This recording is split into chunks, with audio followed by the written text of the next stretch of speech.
more places to go? You didn't think that maybe we'd stop it after 5 No, well, you know, we'd always had a very open conversation with Alan and everyone, all the powers that be about that anyway. You know, I don't think, you know, I guess if sort of 17 people watched the first series, we probably wouldn't be sat here, but I think because of the sort of enormity of the success of it, it just, you know, we always thought we'd do more and you would do more if given the opportunity, which we obviously got. But also remember the first season had such a radical cliffhanger that it would have been near to impossible unless it was, you know, 17 people saw it to not go on with it.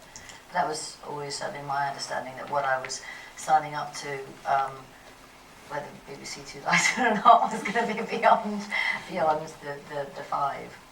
There was an interesting moment in that episode we just watched, right at the beginning, when we see Gibson and there's a little story about the wrist snapper, and she says, once upon a time, I was in a similar situation. I wondered that the first series almost studiously avoided backstory for her. She remained enigmatic. Are we going to find out more about what she's been through in the past, and indeed, do you know her backstory? We've discussed aspects of her backstory, and which have influenced aspects of ways that I've played certain moments. And do you see that there are a small handful of not even entire scenes, but moments where you understand her a little bit more. If it were more than that, I would certainly be disappointed. That's not what we've set up, and that's not. She doesn't reveal herself that much, and so the little bits that you do get feel quite large, and I think that they are satisfactory and satisfying for the time being. Can you say what you think is at the heart of the character, having played her? At the heart of the character? Yeah. Why does she do what she does? What does she do? What does she do? Well, follow this killer. Do her job in the way she does it. Stand up to those men by the car when most people would have been crumbling. I think that she innately knows that she's good at it, and is passionate about the work that she does, and it is, as we see, her life, you know, and she is happy in it, and she is particularly good at what she does. It's a choice that she made early on. We don't learn why she went into this particular field of work. I'm not sure whether it's it helps you. It would help you to understand her any more, to know that. I think what you come to you come to understand a little bit more about other aspects of how she goes about what she does, and perhaps why she finds Spectre in particular so compelling, perhaps serial killers so compelling. Does that sound about right? Okay. I mean, you two can't have that many can't have had that many scenes together. Have you discussed the characters in the story much? Between the two? Yeah, between you and Gillian. No. Not interested in motives, in no. I mean, look, psychology. All of that we, you know, use Alan for. It's all on the page. It's all on the page. And it's all like to get the mastery of his writing is sort of a lot of it's done, you know, for us.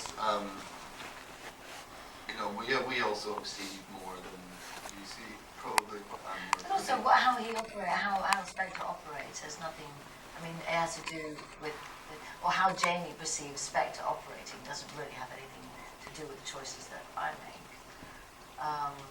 For Stella, especially because of the fact that we are, you know, we're not a married couple that have to talk about our joint history and conversations that we might have had together. We've never had conversations, so we're coming to our relationship fresh, and therefore I would imagine that the less talking we do, the better. I mean, certainly in season 1, we made a kind of conscious effort to keep them apart. And then there was the shared phone call. So there was a meeting in a way in the first season. But it was quite a conscious thing to try and stop you dialoguing very much up until that point. And that seemed to work. But there is clearly, an increasing fascination. I mean, he becomes fascinated by her in the first season, and she becomes fascinated by him in the first season. Her whole crusade, in a sense, is to stop him doing what he's doing. And she nails her colours to the mast very firmly in season 1, saying, "I will stop you." For Fiona Gallagher, for Alice Munro, for Sarah Kay, I will stop you doing what you're doing. And equally, he, by virtue of calling her and so on, clearly becomes somewhat obsessed by her. So there's a growing obsession between them, which I think the second season, I don't think I'm giving anything away by saying the second season develops that increased increased conflict between them, but obsession that's growing between the two characters. But I think that's the nature of those investigations. I think everything I've read suggests that that's precisely what happens when a police officer sets out to try and stop a criminal from doing what they're doing, particularly a multiple murderer. The only way they can do it is by becoming completely immersed in that world and their world and trying to understand their psychology in the hope that they might gain the upper hand, that they might gain some investigative insight and therefore be able to put a stop to this man and what he's doing. For you, Jamie, I mean, how is an actor supposed to get himself into the mind of a multiple murderer? What do you do to inhabit the headspace of Paul Spector? I did so much of the initial horrible research in the first series. Alan wrote me a list of rotten books that I trudged my way through and read in bed with my wife. So you're trying to find a sort of common thread between all of these guys you've read about, but not try to cling to any of them too firmly, because I wanted to make him his own thing. He deserves that. And that's what I tried to do. But there's lots out there. Anyone quite alarmingly quickly could get a good idea of what it's like inside the mind of some of these guys. There's plenty of interviews on YouTube with guys like Ted Bundy and whatever, and they are totally fascinating. Whether you're planning on playing a serial killer or not, I would Highly recommend it. well, time and place, but they are fascinating. With this series, I felt comfortable with what I'd sort of done in the first series, and it was a development anyway. He's in a different place, I think, to where we see him in the first series. So, and then there's little personal things that help me sort of jump back in the second series. Does it have any impact on you playing a man like that for several months? Yeah, definitely, yeah. Maybe not all positives, but yeah, I mean, you can't fail to be left slightly scarred by inhabiting something like that. For 2 seasons now, I do carry elements of him with me, and in a worrying way, and I find him relatable. Be careful how I use that, but I think I have a deep understanding of him and why he is how he is, and we get a bit more of a glimpse of that in the second series as an audience. But I think there's times when, especially towards the end of series 1 and the end of series 2 when we're filming, I would scare myself about how some of Jamie's reactions would be similar. I mean, hold on. I mean, my distaste for things would have built up as over time of playing him, because he has such a distaste for everything except his project, including family and everything. And I wouldn't take it that far, but you do carry some of that anger and that hatred in you a little bit, especially towards the end of a few months of playing.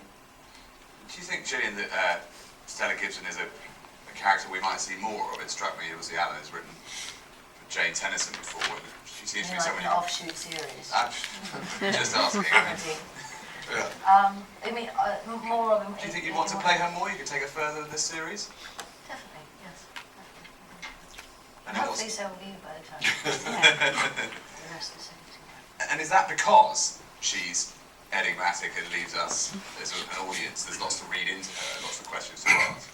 I think that potentially helps, yes. But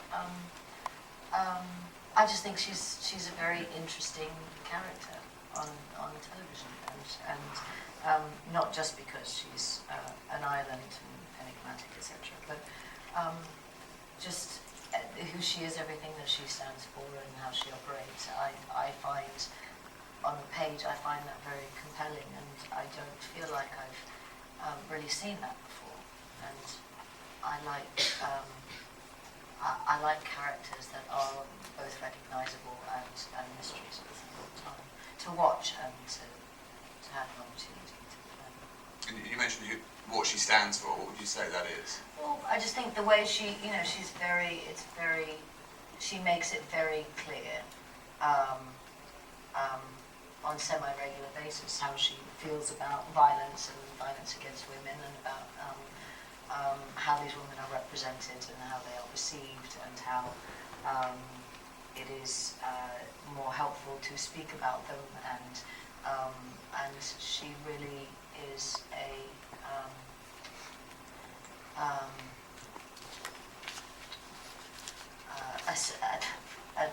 supporter of women and women being treated respectfully and rightfully, and I think that she doesn't mince words when she speaks about it, and it feels like it is it's in her bones. It's not that she has a crusade of any kind, but it goes with her in her work and everything that she does, and I like that about her as well. It might seem ironic to say, given the subject matter, but would you say, Alan, is this in some ways a feminist piece? I'd like to think so. I mean, obviously there were people who thought the diametric opposite of that. But there were plenty of people, I think, who did understand what I was trying to achieve in writing it, that it is in a sense, a dissection of a certain kind of male view, a sort of exploration of misogyny. But I mean, I think anything that sets out to explore a complex and difficult and subject like that always runs the risk of being held up as being an example of it rather than a critique of it. I mean, I don't. Obviously, if you think that The Fall is misogynistic, then I would have, if that was your conclusion at the end of watching the first season or the second season, then I would have failed completely, abjectly. My feeling is that people who think that about it probably haven't given it the closest reading necessarily. It might be a knee-jerk reaction to something that depicts violence against women. But you know, for me, the creation of the female characters within it and the entire ethos of the show and the entire argument, the dialectic of the show, I would have thought was completely clear that actually it's an attempt to take on a rather difficult subject, which is why it is that men turn so readily to violence, and why it is that we see so many examples of violence against women perpetrated by men. And I think every beat of The Fall is really about trying to explain that. You know, for example, even in the first episode you've just seen, you know, what you get a very clear sense of when he's alone in the Scottish farmhouse is not just his unbelievable restlessness, his boredom at normal everyday life, but also by virtue of being alerted to the fact that his daughter's left her dolls behind, and then he ties one up and fantasises about it. You get a very strong sense very early on that this man is driven by sadistic fantasies. And Gibson says during the course of the first episode, it's an addiction he can't stop himself from being drawn back into that cycle of fantasy that then, and the crucial difference that she points out in season 1 between normal male fantasies, if you like, and his violent sexual fantasies, is that at some point he takes the step of putting his fantasies into a kind of reality, and that's spoken about in this first episode. It will be spoken about more. But from that point of view, if you're looking at notion, you know, the sorts of things that men think that sometimes lead them into those sorts of relationships with women, where they are capable of perpetrating violence, they will think, for example, that women are dangerous. They will think that women are unknowable. They will think that the male sex urge is uncontrollable. All these sorts of things which, you know, will add up to a person who's capable of acting like that. So I think that's what The Fall is trying to dissect and explore. And I think it does it from a feminist point of view. I'm a bloke, so I can't claim to be feminist, but certainly nothing that I've ever written would have been written with some notion of degrading or demeaning women, or indeed being, you know, I wrote The Second Prime Suspect, and it was set in an Afro-Caribbean community. I was living in Brixton at the time. And when we came to edit it for PBS, for broadcast in America, Gub will remember this, there was a racist tirade from a white character towards the end of the episode, and it made me take it all out, because they couldn't have anyone uttering racist epithets. That makes it very difficult to write a racist, you know? So, so inevitably, if you're going to have a character like Spectre, you're going to be embracing, taking on board some really, you know, very disturbing psychological dimensions to the character, and you're playing them through. But at the same time, you're also saying that no criminal is just their criminality. They are